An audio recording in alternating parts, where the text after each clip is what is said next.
thank you so much for joining me in the lounge room. Word has it that you have been away over the past week or past 2 weeks, undertaking a pilgrimage in France. No. You got all crossed wires, Tom. So I can understand because every time we talk, I've been somewhere new, which is it's uncanny in these crazy COVIDian times in which we live. However, no. So last time we spoke, I just got back from France, 2 weeks in France. Wasn't really a pilgrimage. I think my fiance might dispute it if I refer to it as a pilgrimage, but if you get my drift. But no, last week, so in between the last time we spoke and now, I did a pilgrimage with a bunch of other people from Rochester in Kent, in England, which is the old see of St. John Fisher. It's where he was bishop, to Canterbury, which is also in Kent, which is, for those that don't know, where Christianity was revived in England back, I can't remember the years, like the 500s or something, by St. Augustine. And then it was latterly made famous by St. Thomas Becket as well. So we made a pilgrimage from Rochester to Canterbury last weekend. John Fisher, big name. He was Thomas More's buddy. Around the same time, yeah. So he was the confessor of Queen Catherine of Aragon, who was Henry VIII's first wife, and was obviously, I don't know what the word is, ditched by Henry. And disposed. No, she didn't. She wasn't executed, Catherine of Aragon. She eventually ended up in exile, I think, and she was Spanish, a Spanish princess. Sorry, we got our wires crossed again. I was talking about John Fisher. Oh, right. Sorry. Yeah, John Fisher. Yeah, no, he was disposed of. One of the very few bishops that remained loyal to the Pope, and yeah, eventually was executed for doing that. So yeah, a martyr of the Catholic Church, and yeah, a real hero. Yeah. And I think he definitely got a worse deal than Thomas More. If I'm recalling my history well, Thomas More just got his head cut off. But I think John Fisher got the full works. I'm not sure how he was executed. There is if again, we should really do our homework before we go down these rabbit holes. But I should do my homework before telling you where you've been. This is highly embarrassing. I'm like, you've been to Russia? Like, no. Just went to a Russian restaurant, Tom. No, John Fisher. I'm pretty sure he was the one that while he was in prison, he was made a cardinal. So he received his cardinal's hat, but he was in prison and died a cardinal of the church. And was he Henry VIII did not like that. No, it was kind of a, I'm in charge from the Pope, and yeah. Can you imagine John Fisher being in that situation, going, "Hang on, don't just hold off," and made a cardinal. Yeah, biggest two-fingered salute to Henry VIII, and then got his head cut off. No, well, yeah. I mean, a very, by all accounts, a very holy man, as was Catherine of Aragon, a holy woman, and remained loyal to her, to the church, to the end. I'm really interested now to know whether or not he was hung, drawn, and quartered. I'm not sure if I'm able to multitask and have a look at this on Google while we're talking, but I'd like to know. We'll tell you what. While you're multitasking, I want to hear all about. This will be the true test of multitasking. Apparently, we can't do it, but let's give it a go. This pilgrimage. So, take me through it. So basically, we set off from Rochester on a sort of Friday afternoon, 1:00. The destination Canterbury, but we stopped off. It's probably about, I don't know, 40 or 50 miles, which in your modern parlance in Australia, that would be what, about 70 kilometers, something like that. Good stretch. Good, yeah, a good stretch, and it used to be what we would refer to as, the gentleman's pilgrimage. So it was a bit of a bimble. Go for a walk, have plenty of water stops, and on the Sunday, the last day, there was a little stop at the pub, and everyone could have a pint and order a pub lunch, and it was very civilized pilgrimage back in the day. But various factors, including COVID, have meant that we've had to ramp things up a little bit, so we do more distance, and there's no pub. But despite that, so it was a hard pilgrimage. It's harder than I'm used to. But despite that, it was still very kind of intimate, if you like. There was probably about 140, 150 people. Numbers were up Mhm. from the usual. And again, I think that's a testament to COVID. So, yeah, the evenings are great because you get there, you've walked a long day, and you just want to chill, and you have some wine with your buddies, and have a real slap up meal on the campsite, and then you sleep. You get up, and you do it all again on the Saturday. Same in the evening, and then we get up, and then on the Sunday we walk the last stretch into the cathedral town of Canterbury, which is the home of Catholicism in England. I mean, it's now the see of the Anglican Church, the main. Well, I say see. Every bishopric is a see, but it's the main kind of headquarters, if you like, for the church, and that's historic. It goes back to obviously Saint Augustine. Yeah. How often does this pilgrimage take place? So we do it annually, around about the last weekend of July. Generally because it's nicer weather. As you know, we don't have the most amazing weather in the UK. And yeah, we were very lucky this time. There was storms predicted and all sorts, heavy rain, and we had a bit of light spattering of rain, but it was fine. So I think the heavens were shining on us, and God smiled on the English. so for once, yeah. See that? Well, no, he has smiled on us lots, but yeah, yeah, I can't complain. I mean, it was great weather, and yeah, I've got a bit of an update on on St John Fisher. What can you tell us? So he was executed for I don't know what this means. Misprision of treason. Don't know what that means. So basically, for refusing to accept Henry VIII as supreme head of the church in England. And the bishop was convicted at Westminster Hall on 17th of June. And he was originally, you were correct, sentenced to be hanged, drawn, and quartered at Tyburn, which is the famous execution site in London. You can still visit that today. There's a convent there actually dedicated to the English martyrs. You can go and visit the relics. That's an aside. Anyway, Tyburn, 24th of June, he was sentenced, but the king realized that this was the feast of St. John the Baptist, 24th of June. So he changed the date because he didn't want the public to forever associate John Fisher with his namesake, John the Baptist.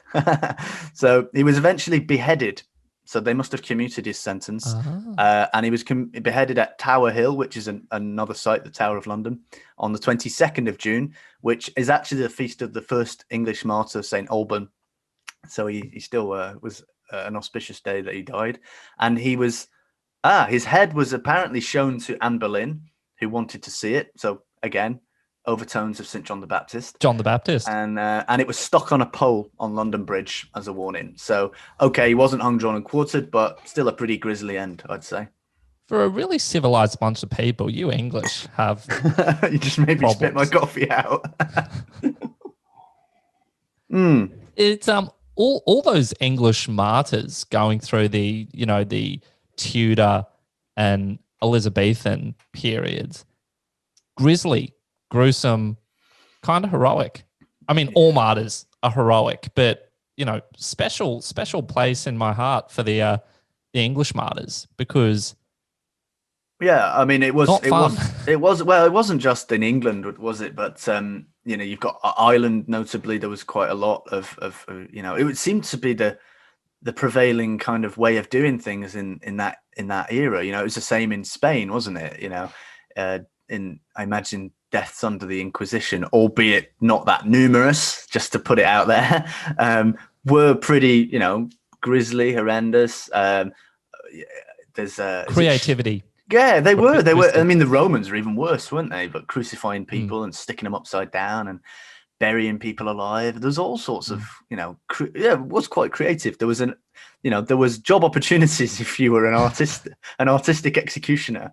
Nowadays, even the French, when it got to the French Revolution, with the invention of the guillotine, we've civilized execution, But yeah, you're right. I mean, some of these martyrs died heroic deaths, and there's stories of obviously the priest holes, and there's horrendous stories of the priest hunters coming to a country manor, and the priest quickly being ushered into the priest hole, and then for one reason or another, the person in charge of the house gets arrested, or they forget about him. I don't know, and priests dying, in these tiny little cramped spaces because they weren't let out. they shoved a wardrobe in front of the hole or whatever, and awful. I mean, there was one. I'm going off on a tangent here, but there was one. I think he's a saint, Saint Nicholas Owen, who was a carpenter and specialized in crafting these incredible priest holes, which were ingenious. You've got sliding doors and like cavities that shouldn't exist and stuff like that. And he would go around the various. Does that mean everything he did was classified? Yeah. Oh, what do you do? You're a carpenter. What do you make? Can't tell you that. Okay, yeah. I'm sorry. If I told you, I'd have to baptize you. I'd have to baptize you. Yeah. No, he was. I think he was a third order of some description, not sure which. And he would go around the country to the various country manors of Catholics and would make various different hidey holes in their houses, all different, all unique. And you can still visit his handiwork today. I mean, I've visited some priest holes not that long ago. It's incredible what they did. I mean, yeah, makes us look stupid. Wow, made the English seem pretty creative though for a while, and all their instruments of torture. And yeah, I guess so. I don't know why you've got it. I don't think you got it in for the English. I mean, it was just general medieval kind of practice, wasn't it? Just because you're English, that's the only reason. Nice try. I haven't been following the Olympics, but you're not sure who's winning on the medal front. The English are doing okay. Australia's performing very well. America is performing very well. Not as well as I would have personally hoped. I'm a bit of a tragic American. Once every 4 years, my American citizenship really kicks in, ramps up. We won't hold that against you in the lounge room. Please don't. It would be unwise. But going back to back on topic. Side note, we've just been talking about Renaissance England, the Tudors, etc. I was not aware how close the Spanish Armada came to actually being successful. Yeah, very close. Yeah. And this is interesting because it was obviously in the divine plan that it just wasn't going to happen. But could have even been a BBC documentary, just one of those random ones on the History Channel or something. This is a little while ago now, but it just blew my mind how I think it was one poor decision and a decision not to make landfall, not to actually unload everything and to keep going. Had they done that, it was just choose left, right, and they chose left. Had they chosen right, history would have been completely different. Yeah, bad weather as well, I think, came into it. Yeah. There was terrible bad weather. Very bad weather. Yeah. And you had Sir Francis Drake, who was a bit of a military genius. But like my takeaway from this was it was literally a stupid decision from the Spanish commander. And had he gone the other way. I think from what I've read, it's been a long time since I've looked into this or read about it, but I'm pretty sure the criticism I've heard is that the seeds of failure might have been sown a lot earlier because Philip of Spain, King Philip, hesitated for years before doing anything about England. He was I'm pretty sure the most powerful country in Europe. Obviously it must have been his niece or his sister, Catherine of Aragon, one or the other, had been, dishonored by King Henry. And, the country was in the process of apostatizing, and he delayed. And finally he sent the Armada, but unfortunately too late. And who knows? Yeah, like you say, in the divine plan, Providence, I could have been speaking to you in Spanish today. I mean, your last name could have been Hernandez or something. Yeah, exactly. Nobody wants that, do they? It's much more glorious to have managed to survive in such a nation that, and unfortunately, has abandoned its patrimony and its very rich Catholic history. I don't know. There's almost a kind of for those who have managed to survive and to carry on with the faith. Maybe, I don't know. There's something. There's good in everything, isn't there? And you're right. I mean, it was on a knife edge, the Spanish Armada, and on paper, if you'd have looked at both sides, you would have been like, yeah, they've got no hope. The English are lost. Like they're gonna be conquered by Spain, and that'll be the end of Henry. They've always been pretty good at that. The English. Oh, not Henry. Sorry, Elizabeth. It would have been Elizabeth, wouldn't it? Elizabeth. Yeah. It's definitely Elizabeth. Underdogs. But armadas, pilgrimages, back to your little pilgrimage. Does it draw a international contingent, or is it a small localized kind of? Yeah, good question. I mean, We are in COVID. no, it's So. it's a good question. Until COVID times, we actually, interestingly, were getting more and more people from Germany who came on on holiday, and then would do the pilgrimage as part of their holiday. There was one particular group that did a road trip every year, so there must have been back in the day probably anything between 5 and 15 Germans who would come on pilgrimage, and the numbers were increasing. So word was getting around that this, because it's stunning countryside, Kent. It's very, very beautiful, and Don't want to put you on the spot. Yeah. We might have some footage. We may do. We got movement. Yeah. Yeah. I don't know. If you have any luck, we'll try and get some footage and we'll try and share it if we can. There's the qualification. Yeah, I'll have to get permission and whatnot, but there might be a little bit of at least some photos from the day. And yeah, it's gorgeous. So international wise, yeah, there was always the odd kind of contingent from France, because it's not far from France. As Dover is not far away. That's the closest port to Calais to France. So it's like 20 miles, which is about 35 kilometers from France, and then Canterbury's not much further from Dover, so it's very close to the continent. So yeah, there's always a few international types that come along, but the majority of people that do the pilgrimage are young people, young English people, and families predominantly. Yeah. And this year we had quite an interesting bunch of quite a lot of young people and people who were doing it for the first time. So I think, dare I say it, we may have even been helped by Pope Francis's recent recent publications, shall we say, which we discussed in our previous podcast. So, dear listener, go back and have a listen to that. But yeah, I think there was more than one person had turned up because they were interested in what we were doing. Let's face it, no one's going on pilgrimage these days. No one's going anywhere. So we got some quite interesting reactions from the locals as well as we were walking through. I mean, let's put this in context. Canterbury, back in the day, after the death of St. Thomas of Becket, was as famous as Santiago de Compostela in Spain. People would go on pilgrimage to the shrine of St. Thomas Becket at Canterbury from all over Europe. And so the route that we followed largely is known as the Pilgrim's Way. Like there's streets signs which say Pilgrim's Way. So it's a well-known pilgrim trail, but hardly anybody does it anymore, certainly since the onset of COVID. So the locals, some of the reactions were mixed. There were some were bemused, like what are these guys doing, religious nutcases. And then we had all the way through to guys waving at us, clapping, really, really happy to see people living up to their faith and witnessing their faith in public.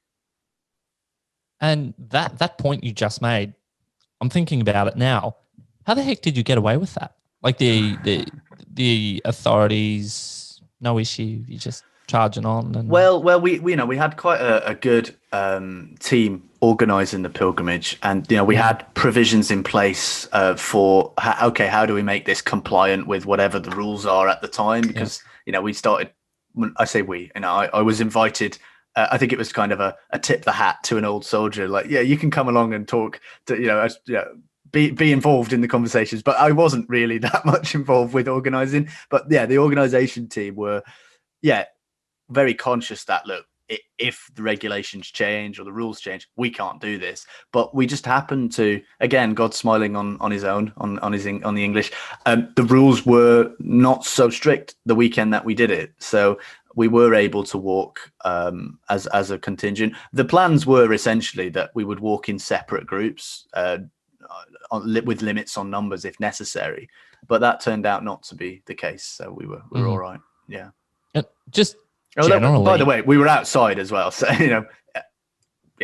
if you, I know, I don't think it's any surprise that I'm a bit of a skeptic when it comes to rules, regulations, etc. with regards to COVID. But even if you do accept the mainstream narrative, you're okay outside. And so this was done outside, and even we used to have a big marquee for the evenings. We didn't have that, so it was all very much sort of COVID compliant, shall we say. Yep. Okay. And I've never actually done any of these big, wonderful pilgrimages that you've been lucky enough to do. You know, your Compostela, your one that you're talking about now. The Chartres is another big one in tradition. Yeah, I know some people that have done that. So does it draw all different sorts of people? Like, was it a coalition of Catholics or Catholics and Christians or Society of St. Pius X based? Like, what's the mix? Yeah, good question. What does it look like? So this pilgrimage was organised by the Society of St. Pius X, or well, faithful of the Society of St. Pius X, and the chaplains are from the SSPX. However, particularly this year, as I just mentioned, we had people who aren't necessarily full-time faithful, or I say faithful, full-time attendants, shall we say, at the SSPX, but are kind of dipping their toes in the water, some of them, I think. But predominantly, this particular pilgrimage was SSPX faithful. That being said, I heard a few people who, I think there was one guy who just met someone who said they were going on pilgrimage and wasn't particularly Catholic himself or practicing, but decided to come along. And these people tend to have a bit of a conversion experience on a pilgrimage because, let's be honest, it's hard. They're often blown away, I think, by the vibe, for want of a better word, the atmosphere, to discover that there are people out there that are willing to, walk this hard route for what they believe in. And so a real mixed bag. So to answer your question, predominantly SSPX faithful on this particular pilgrimage. But this year, a notable spattering of anything from ex-Ecclesiae Dei attending faithful traditional Catholics through to people who, a small number of people who'd never experienced anything before and were trying it for the first time, which I find that really encouraging. And I think that everybody there, as we discussed on our last podcast, we've got to be kind of open to others and to people. I hate to use all this modern verbiage, but they're on a journey, right? And you've got to meet them where they're at, and not just sort of start, oh well, he doesn't wear the right kind of clothes, and but there was none of that. It was very, it was very good. So yeah, and other pilgrimages I've done, when I did Santiago with some Australians, actually, that if they're listening, thumbs up. It's been ages since we've chatted. And that was completely different. I mean, there are SSPX kind of organized pilgrimages that do it, but we just did our own thing and walked it on our own, and we met loads of different people there. You got a real mixed bag. You got people finding themselves, people just doing it for a walk, other people who are doing it for more religious reasons, like we were. So yeah, Santiago de Compostela is a different kettle of fish. Mm-hmm. Can you describe the atmosphere? So I think I've spoken to enough people about, for an example, the Compostela, to have a bit of an idea. That seems very a lengthy reflection process. So your challenge is to knock over this 700 to 800k walk, and you meet people along the way, and you're talking, and you're walking through a beautiful countryside. And is that pilgrimages across the board, or is there some with more formalized activities, or just what do they look like a day in the life of a pilgrim? Yeah, absolutely. You got some cracking questions, Tom, today. I don't know what you've drank this morning for breakfast. Nothing. You drank the Kool-Aid. Nothing. That's my problem. So basically, yeah, you're right. That is Compostela, and you can do it at your own rhythm. So if you fancy doing 10k this day, you do 10k. If you want to push the boat out and do 20, you do 20. And you get through it in your own time. Whereas the more organized pilgrimage is like the one I've just done, Canterbury, or Chartres, which is like pilgrimage plus. So to give a comparison, the one I've just done was about 75k. Chartres is about 105k, and it's in the same time frame that I did. So you're bashing out 40 kilometers the first day, 40 kilometers the second, and I think about 20 something on the last day, 25 to 30 the last day.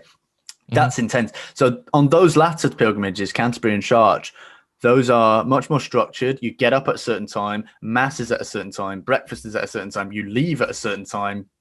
You got to keep up, and you have a water break at this point. And then you have lunch here, and then it's very structured. Whereas Santiago is a completely different thing. So I think the term pilgrimage in the Catholic world, you can you can basically interpret it however you like. But the pilgrimages that you will find, the established ones, particularly within tradition, are much more structured and often quite intense. I mean, on Chartres, just to give you an idea, there are no water stops, so you're up at 5 thereabouts.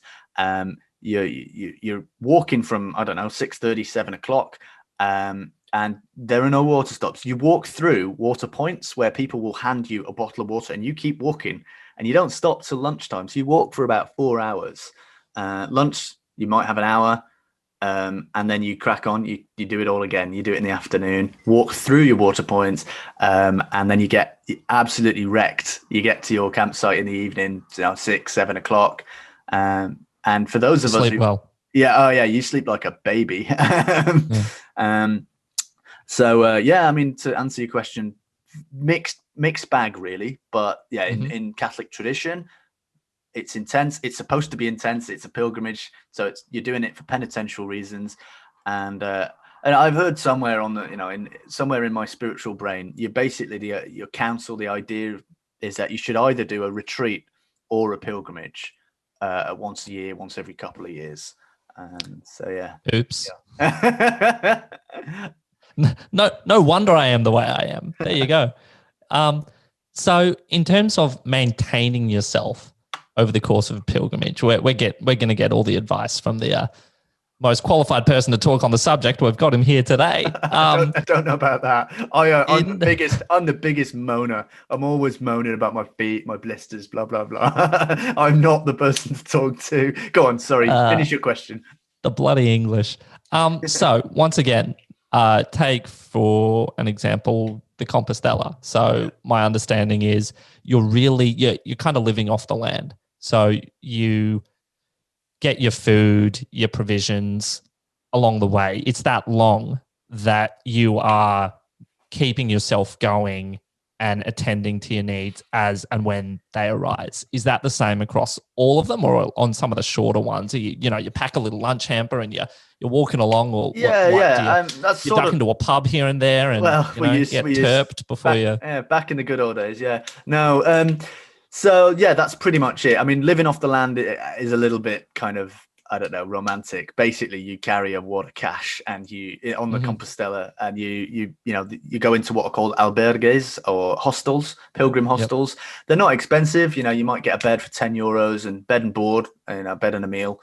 And that actually it's quite civilized. You get a dormitory, might get a room of 4 or 5 or something like that, and you get a bed, and you carry everything on your back. You got your sleeping bag in there and everything you need, change of clothes. And these albergues will have laundry facilities and stuff like that. And you keep yourself going, like you say. And because it's so hot, people generally do this pilgrimage. You avoid the winter because it does get cold and it gets very hot in the summer. So it's from about April, May. That's when people start doing it. And yeah, you buy your food as you go. You pop to the local shop on the way out, the bakery or whatever, and get your food for the day. On the more organized ones, yeah, you typically have to bring your own lunch. So, it's sort of dried food or whatever, because you can't cook. So it's just sort of, weirdly, actually, I don't know if you've ever had this doing sort of intense physical activity. I don't personally get that hungry. It's very strange. So as long as you eat well in the evening, so on the one I've done on Chartres, they provide you with breakfast and they provide you with the evening meal. And on Canterbury, the evening meals are fantastic. It's really good food. For example, the last evening on Saturday, we had a chili, which was great. And it's just stodge, and it's tasty. Stodge. It fills you up. That sounds English. It's very English. It's bubble and squeak and stodge. Yeah, stodge is not a food. It's just sort of something that fills you up. You can use it for anything. You say it's stodgy. It's, of course, it is carbs. So we have some great food in the evenings. But yeah, to get back to the question again, I tend to go off on a bit of a ramble. I'm digging them. But we're on pilgrimages, right? So we're talking pilgrimages. Rambling's okay. So basically, you bring your own kind of snacks to keep you going, fruit and nuts, something to nibble on at lunchtime. But the morning and evening meals are provided. And then there's generally water points along the route because you go through, as you can imagine, quite a fair bit of water. I'm just trying to think for anyone out there listening who's never done one of these before, What would They be don't have little caffeinated gels or anything, performance enhancing. I've done a lot of long distance running and long distance trails, and I've never done anything that compares even closely with like pilgrimage length. But yeah, I've done some pretty long stuff running wise, and it's lots of trail mix, that's it. energy, caffeinated gels that just mess with your head and allow you to keep going, but Yeah, not in your league. everyone's got different techniques, of how to get through a pilgrimage. And as unsurprisingly, the main thing you need to take care of is your feet. And so, you'll get people telling you wear 2 pairs of socks. It'll reduce the risk of blisters. You'll get other people like me who'll be like, wear 1 pair of socks, but change them frequently. But yeah, if you've got sensitive feet or feet that are predisposed, you are going to get blisters, especially if you don't walk often or you don't do running. Yeah. And so it's about, okay, well, how do you treat your blisters and keep going? And, it's not hard, but it's uncomfortable. And, let's be honest, it's meant to be. So, so yeah, I mean, foot administration is important. Hygiene is important. You're sweating a lot. You need to have a change of clothes. You get to the campsite. Merino wool. Merino wool is a good one. Yeah, I mean, the funny thing is, I'm a bit of a runner, or was anyway back in the day, but I never would run those kind of distances. You just don't have time, right? So maximum 5-10K, typical kind of standard run. But here you're doing 20, and it's throughout the whole day. It's a different kind of fitness, and it's remarkable. You get old people doing it who make people like me look like geriatrics. So you get kids. The kids are incredible. I saw kids as young as 7, 8 walking this thing. No problem. They don't know anything different. They just they love the fact they're just out going on a long walk and they can charge on the energy. Yeah, it doesn't occur to them that this should be painful. Yeah, no, they start to flag. They do get tired, but I mean, there are points along the route, especially if it starts to get quite tough or it's pouring down with rain. It's not advertised, but in extreme circumstances, there are support vehicles that people who can't walk anymore, they're tripped over and broken something, whatever. They'll get carted off to the campsite. Caveat, that doesn't happen often, but cart it off. Throw them on. That's another one. You got the big. That's it. Chuck them on the scrap heap. We'll offer them up on the incense. We'll bring out your dad. That's it. We'll burn them on the sacrifice in the evening around the bonfire. We'll all sing songs about them. And no, I mean, we have first aiders on the pilgrimage. It's well organized. It's I imagine a pilgrimage back in the day would have been pretty intense experience. Yeah. Like you said, living off the land. But here it's you turn up in your car, your air-conditioned car, you park up, you get a train to the start point. It's pretty easy, in terms of organization. It's all done for you. You pay a subscription, they feed you. You got a campsite to look forward to in the evenings. You don't have to think. The only thing you've got to do is put one foot in front of the other and get from point A to point B. So that's where it becomes quite a, it's quite a good spiritual experience, because you've got all your other distractions and worries are put to one side. You don't think about work, and you just walk. There are, the priests on the pilgrimage are fantastic. Imagine we're all turning up in our merino wool this and our shorts or our walking trousers. They've got to wear cassocks as well on top of all that, and they've got to. The priests I've seen doing these things are always like really solid, and they'll be hearing confessions at the back. They'll be leading rosaries. There'll be songs, the hymns that they'll be leading. And then when things start to get tough towards the latter part of the day, everyone's getting a bit tired. You've got to keep people's spirits up. And so that's where people like me start jumping on the microphone and singing songs and stuff like that. But what songs? Like greatest from the 80s, 90s, and now, or something a bit more? No. You need stuff that have a good kind of something simple that people can get on board with and just chant. And you'll be I don't know about. I've been told that sort of stuff, but a bit more English, But no, literally, we do anything. Like anything goes as long as it's not rude or whatever. But you'll be surprised. Like you'll get fully grown men who who are accountants, and singing the nursery rhymes. When their feet are hurting. It doesn't matter, and you'll be amazed at how it takes your mind off your feet. So I'd say the last 20-30 minutes of our pilgrimage, walking into Canterbury, we didn't stop singing, and it was rounds. So it would, one group would sing something very like, imagine Frere Jacques, that's a round. We didn't sing that. We sang Holy Ones. But so you Uh, sing that, and then the other group would start halfway through your one. And so the effect is like a kind of a train just rolling into Canterbury, singing, Ave Maria, just yeah. constantly, and it's very joyful. And people stop and turn around, and it is impressive to see a bunch of young, not all young, but people from across society, mums pushing prams, all singing at the top of their voices and proclaiming their joy, really, at arriving at their destination. It's a real. I've just realised I've been talking non-stop for like I don't know 2 minutes. No, but this is good. That's why we get you on. Because I can't Awesome. shut up. That is terrific. How does it end? Bring it all together. Oh, you go home. No, anticlimax. So basically, we How in boring this is one that? we process through Canterbury High Street, which is beautiful. Imagine Oxford. Imagine Canterbury's the same. Very kind of odd-looking buildings. None of them quite the right dimensions. Overarching. We walk down this cobbled. I don't think it is cobbled actually. Imagine it's cobbled. All right, High Street, singing at the top of our voices. We go. Sometimes we go into the cathedral if we can get permission from the Protestants. Which we didn't. The Archbishop is looking down at you from his tower and casting, from his ivory tower, as Taylor Bosch would say, drinking his apple teeny. And we normally go into the crypt of the Cathedral of St. Thomas Becket and say some prayers to finish off and sing some hymns. This year, next to the current cathedral, just down the road is the ruins of St. Augustine's Abbey.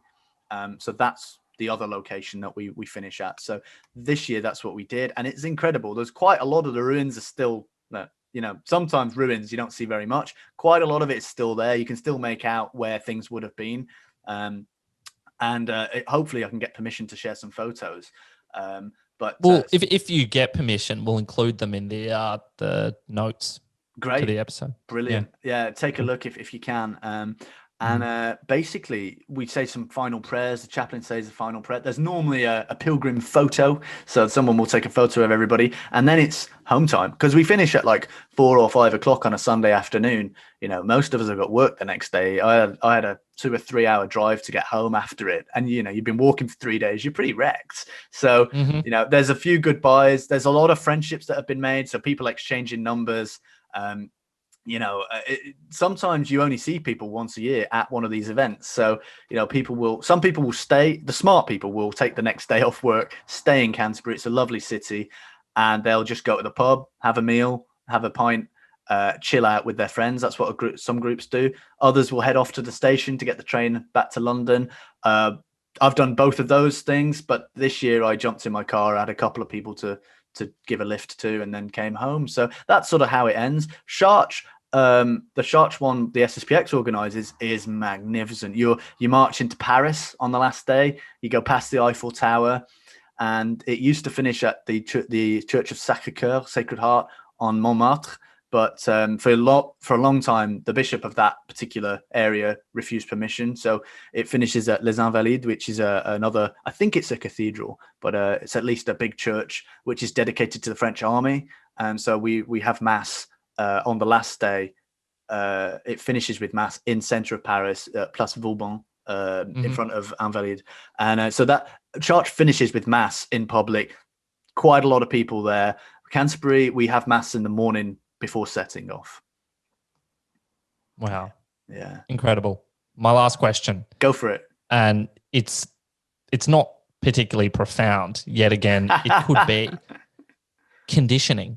What sort of conditioning do you need to have to undertake one of these pilgrimages? Does it depend on the one that you're undertaking? Santiago de Compostela is, I imagine, sort of a different, I don't want to say ball game because it's not a ball game, but a different walk to the one you're doing, which would be different to Chartres. Like what sort of... I think, as you can probably, those listening will have picked up, like the two, Chartres and Canterbury, the ones I've just been talking about more, are short, sharp bursts of, done. You're done in 3 days. Compostela is very, very different. And on Compostela, you're carrying all your gear with you. So it's different. So it's more of a tortoise and the hare sort of scenario. You slow and steady wins the race on Compostela.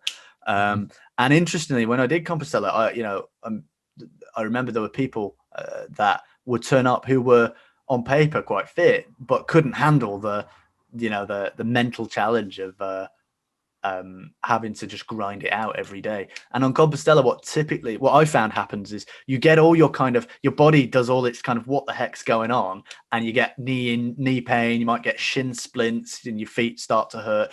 All happens during the first week or two, and after that it's easy, and your body's just like, I get it, this is what I'm doing now, I'm fit, I'm in shape. So as long as you grind out the first week, then the remaining 3 or 4 or 5 weeks, however long it takes you, you're not going to have issues on the conditioning side of things. So your advice would be suck it the hell up for the first week and a half or 2, and you'll be fine after that. Yeah, depending on who you are. I mean, you can still go out hiking in preparation for one of these things, but for Canterbury and Chartres, it's more difficult because, if you've not been getting out hiking, in the weeks beforehand, then you are going to have blisters. And you just got to push through it. And unfortunately, we don't all have time to get out there and spend hours on the trail walking or running or whatever. So yeah, I mean, advice in terms of preparing for a pilgrimage, prepare spiritually. I would say you need to be spiritually conditioned to understand that what you're going to be undertaking is, it's not just a walk in the park. But on the physical side, if you can get out there and pound the pavement, do some walking's better over a longer time, because that more closely resembles what you're going to be doing. So if you can go out and spend a Saturday on a hike and get the train home, or get someone to give you a lift home, do that. But if you don't have time, obviously the next best thing is go out running, because it takes less time. You're still going to be covering distance. I didn't do either of those things in preparation for this year's Canterbury. Did you pay for it? Oh yeah, a little bit. Yeah, I suffered particularly on the first day. So I had a mini Compostela experience where my first week was in the first day, and luckily she's not on the podcast, but my fiance was laughing her head off. She was like, "I've never seen this side to you." You squealing. Yeah, you baby. Like, I'm fine. What's wrong with you? Like, I thought you were tougher than this. And I mean, I didn't. I walked the whole thing. And I warm up, I'm awful at the beginning, and then I got used to it. But I mean, it's tough. It is tough. I'm not going to lie. So conditioning, it's quite difficult to round off what I was saying. You can just rock up at one of these things and give it a go, but you're going to be in much better position. You get more out of it if you turn up with a sort of minimal level of physical fitness. The average Joe's level of fitness is enough to do one of these things, but you might find it a bit tough. Because I have heard some people say in relation to the Compostela that the Compostela forms your conditioning and your like maybe that implies a base level of fitness, but I think it probably intertwines with what you said about surviving the first week and week and a half to 2 weeks. It's not going to be fun regardless of whatever level of fitness you're at. So if you can bash through it, I've heard people say then after that, your body's in the zone. That's it. And the thing is, it's just like any sort of physical activity. If you're preparing to, I don't know, swim and do a swimming competition, well, it's going to be no surprise that what you need to do to condition yourself is more swimming, right? And it's the same with Compostela, right? It's a different ball game, because on Canterbury and Chartres, your bags and all your gear is transported for you by lorries. I didn't mention this, but you turn up. Do you say lorries in Australia or trucks? Look, we'd say truck, but I know what you mean. You know what I mean, lorry. It's not like it's more quaint. Stosh or whatever that word was. Stodge. Yeah, it's a bit of a. But I know lorries. Anyway, so your gear, most of your gear on those ones is transported for you, and you just carry a day sack with whatever you want for the day in the sack. So in your pack, but for another one, I know pack. So your day bag, your what would you rucksack? Pack. Backpack. Yeah, all right. We're divided by a common language, Tom.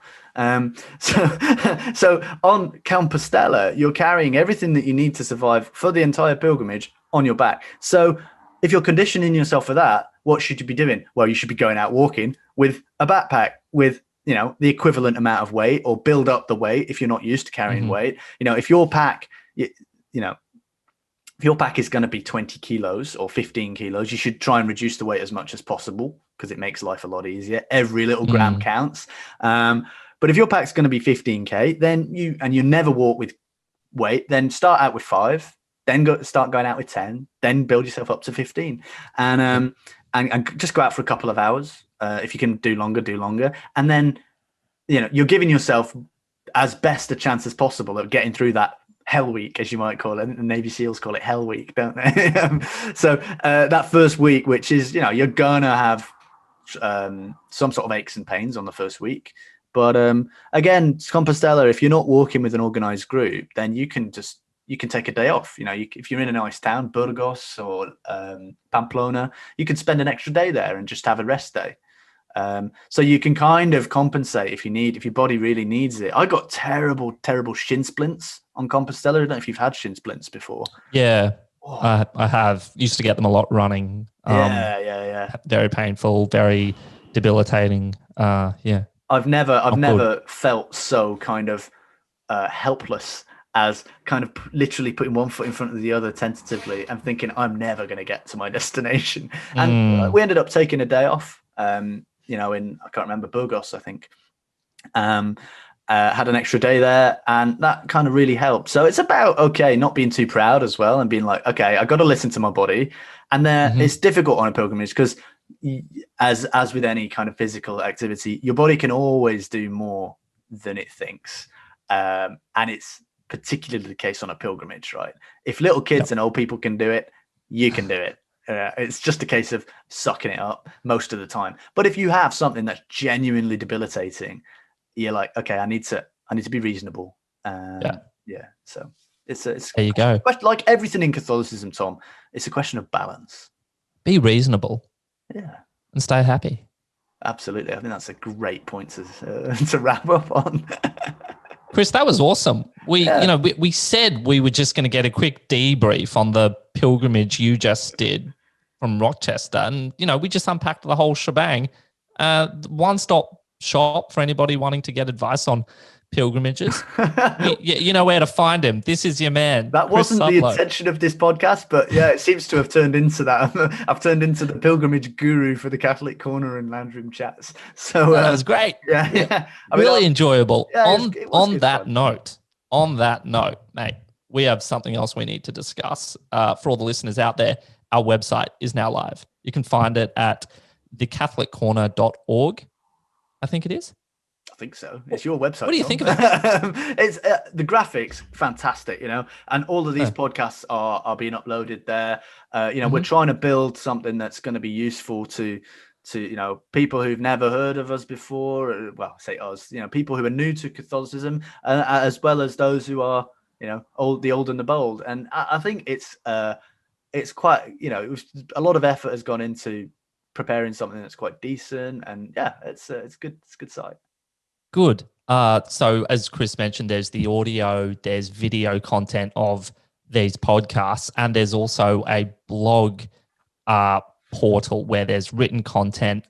We are definitely open to inviting people to submit written content. We have guidelines that we can provide in advance, so people get get the gist of the sort of content that will be published. But it's the Catholic Corner. Anybody who's enthused and zealous about their Catholicism, where you go to, guys, I think. So don't be shy. And we've also linked to that. We've got Instagram, where we whack up photos of, things that inspire us. And what else have we got? Facebook, I think we've got. Facebook, yeah, we've got Facebook page. Twitter. Yeah, we do. We don't really use it. You can definitely social tell. Media game. Yeah, you go on and you're like, people. A couple of friends have commented. They're like, "What do you do on these?" And point is, we've got them. We just need to work on the relevance factor. Yeah. And we're all volunteers, right? We all got day jobs and stuff 100%. We're doing. So, we're just doing it for the love of the game, right? That's it. And there's a Patreon account, so people can donate. More than happy to accept donations if people are willing to make them to support us in the work we're trying to do. If you're watching this or listening to this on Facebook, I'm going to repeat the words of that I find it cringe whenever this individual says this, but like and share. But why not? Exactly. But would definitely invite anybody. We'll put the link to the website also in the notes for this podcast. Hopefully they'll be seeing this podcast because they've gone to the website. But if you're directly subscribed on Spotify, all the millions of viewers that are already subscribed on Spotify and Apple Podcasts, etc., just click on the link. I think it's a pretty decent website. I'm very happy with it. Yeah. Awesome. That's it. Thanks a lot, Tom, and we'll hopefully see you next time. Chris, be there or be square. It's been fun. Alrighty.